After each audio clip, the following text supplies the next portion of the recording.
tô aqui para poder falar com vocês sobre tecnologia, né? Isso é uma das coisas que me perguntam demais dentro das lives, me perguntam muito até mesmo no Instagram, né? Poxa, Manny, qual tecnologia eu tenho que saber? Quais são as ferramentas que eu, como QA, preciso saber para ser um bom QA, para me tornar um bom QA, para crescer dentro da área? É justamente sobre isso que eu vou falar. E talvez eu tenha aí uma primeira coisa que eu gostaria de trazer para vocês, apesar do tema dessa live, né? Primeira coisa que eu gostaria de falar é: saibam que um QA não é formado por ferramentas, um QA não é formado por linguagem de programação.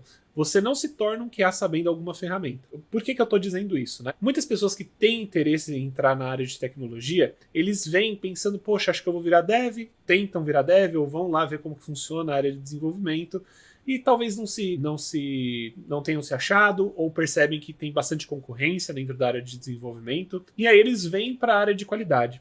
Ou até mesmo, né, essas pessoas elas falam assim, querem entrar na área de TI, descobre que existe área de qualidade, e às vezes até mesmo pergunta para um dev o que eles teriam que estudar para se tornar QAs. Inclusive, é um erro, tá? Não porque o dev é mau, mas porque o dev não sabe te transformar em um QA. E muitos disso, né, vendo dessa área de tecnologia, de desenvolvimento, as pessoas elas pensam assim, poxa, eu preciso então descobrir quais ferramentas eu preciso aprender para me tornar QA, né? Porque um dev, o QA, ele vai descobrir qual é a linguagem que ele vai trabalhar. Se ele vai trabalhar com front-end, ele vai estudar React, ele vai estudar Vue, ele vai começar a trabalhar desenvolvendo aplicativo, então ele vai estudar um React Native, talvez, um Flutter, ou talvez até mesmo trabalhar nativo, né? Vou trabalhar com Kotlin, ou vou trabalhar ali com Swift para desenvolver iOS. Só que, galera, para a área de qualidade, não é bem assim, tá? Apesar de eu estar falando aqui de ferramentas, e sim, as ferramentas serem importantes não somente na sua entrada no mercado de trabalho, mas muito mais para o seu crescimento dentro da área de tecnologia, conhecer ferramentas vão fazer com que você seja uma pessoa que se destaca, mas não uma pessoa QA.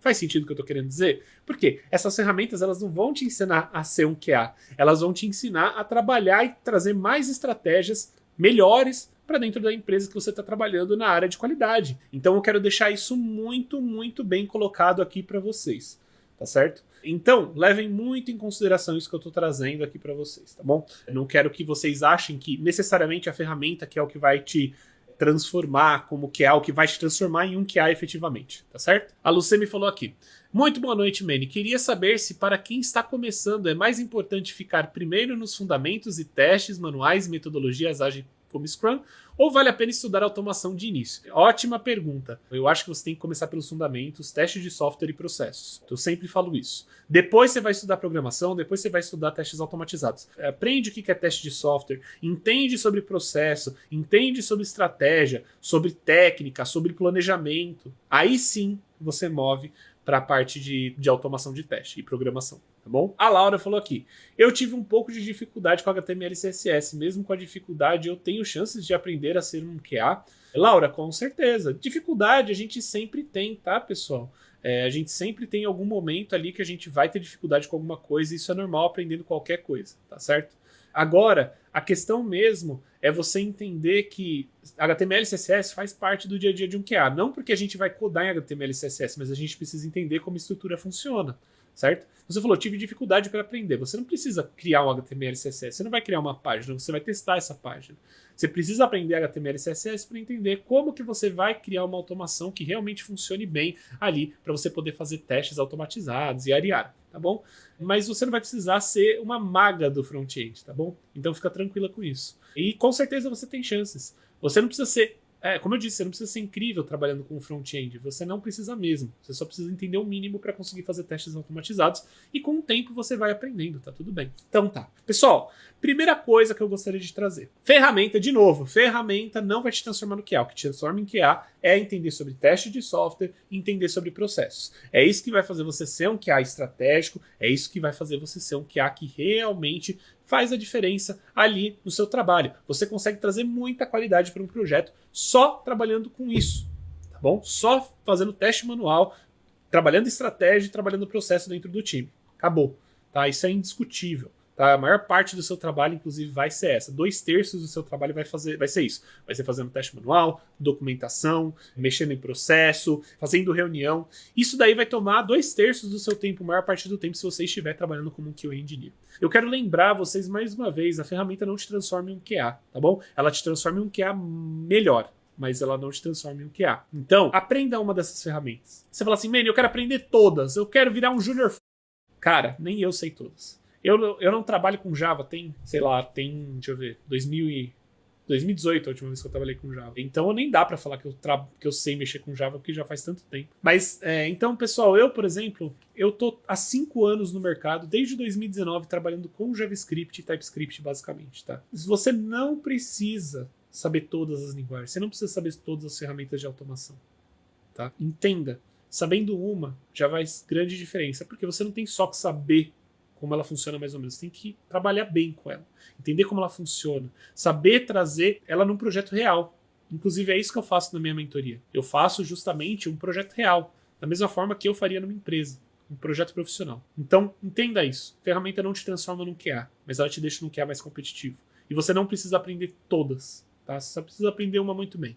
Tá ótimo, tá certo? Principalmente se você está entrando no mercado agora. O Lucas Rodrigues falou, importante que para aprender uma linguagem, antes devem aprender lógica. Muitos cursos focam em ensinar apenas o necessário para utilizar ferramentas do curso. Eu até concordo com isso. Você tem sim que aprender lógica de programação, porque você tem que entender lógica de programação, mas não significa que você não pode aprender lógica de programação, aprender a programar. E principalmente para início, quem está aprendendo sobre programação para trabalhar com testes automatizados, eu acho que vale muito mais a pena você aprender o suficiente para poder trabalhar com teste automatizado, para fazer com que a sua experiência como aluno, né, ou a sua experiência como pessoa que quer se tornar um QA, seja mais fluida. Por quê? Às vezes você vai aprender programação e você começa a aprender programação. Aí você aprende a trabalhar com HTML e CSS, legal. Aí você aprende JavaScript. Aí você aprende a fazer uma página front-end inteira. Aí você aprende a fazer uma API. Pô, isso vai te ajudar como QA? Vai te ajudar, mas não vai te transformar num QA, isso vai te transformar num desenvolvedor. Então, às vezes a gente só tem que lembrar disso, tá? Você não necessariamente precisa começar aprendendo programação, você não necessariamente precisa aprender lógica de programação e ser um desenvolvedor. Não, você tem que aprender lógica de programação inicialmente para poder trabalhar com teste automatizado. E olha quanto que isso vai te ajudar muito mais do que realmente você trabalhar aí e fazer um monte de coisa. E vai ser, além disso, vai ser muito mais demorado. Quando você talvez já estiver trabalhando como QA, já estiver ali até mesmo implementando testes automatizados na sua empresa, pô, agora sim, vamos estudar um pouquinho sobre API, vamos estudar um pouquinho como que desenvolve um front-end, vamos ver como funciona o React da vida. Você vai aprender muito mais, você vai ser um QA muito mais estratégico ainda por cima, até mesmo nas discussões de desenvolvimento, que você vai ter noção e condição de falar sobre desenvolvimento com aqueles devs. Só que isso não vem para uma pessoa que é júnior. Isso vem muito mais para uma pessoa que quer se tornar plena, sênior, tá bom? Então eu acho que aí, não necessariamente você está perdendo porque você não está aprendendo programação na primeira instância, tá? Eu, na minha opinião, eu acho que tem muito QA que, inclusive, ele se foca tanto na parte de programação que ele se perde e ele esquece que ele tem que ser QA, tá? E tem muito QA que fica estagnado por causa disso.